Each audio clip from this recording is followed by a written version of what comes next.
Karting was a lot of fun, and we are now at Committed and checking in on some things as well as delivering some parts that I owe John. But look at that, there's nothing there. So the rear end's been cut off, and we have this simple crash structure that we need a rear bumper for so it can be finished, but all this stuff has been cut off and tubed and gloriously lightweight. So hopefully a lot easier to fix. If somebody, Jack Rancorn calling you out, decides to hit me, it'll just pop right back out and I won't have a big dent in the quarter panel that stays there for years like that it had previously. This 2F stuff, it looks perfect.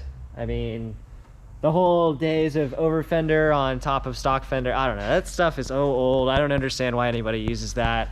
Having the whole quarter panel is just really nice. It fits so well.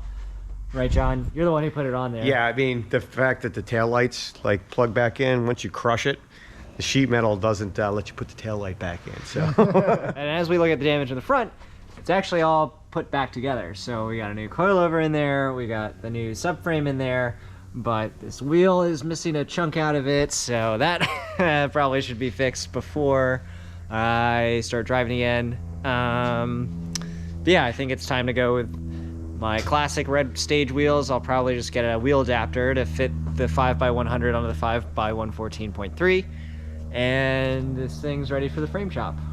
Also, I'm no longer leaking oil. Haha, finally. So I'm happy about that. Well, here's the motor. So, trick tip, if you need to hold your power steering pump up in the factory location, you can just cannibalize an AC compressor and just use that bracket to hold it in place. Otherwise, if you don't do that, then you're at risk of throwing belts off, and you really do need something. So if you want to spend whatever it is, 60, 100 bucks on a bracket thing, or if you just want to take apart an AC compressor, that's what I did. That's actually what Robbie Nishida did. I noticed that on his FD car 10 and 11 years ago. So just a fun fact.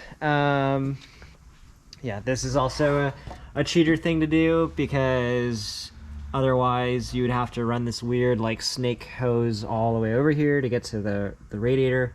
But if you just cut it here and then just have a short hose, that just simplifies things. Yeah, definitely a decent amount of damage, but it's gonna get sent to the frame machine and it'll be as good as new. Frame rails aren't bent. New subframe just went straight in, so that's not a problem.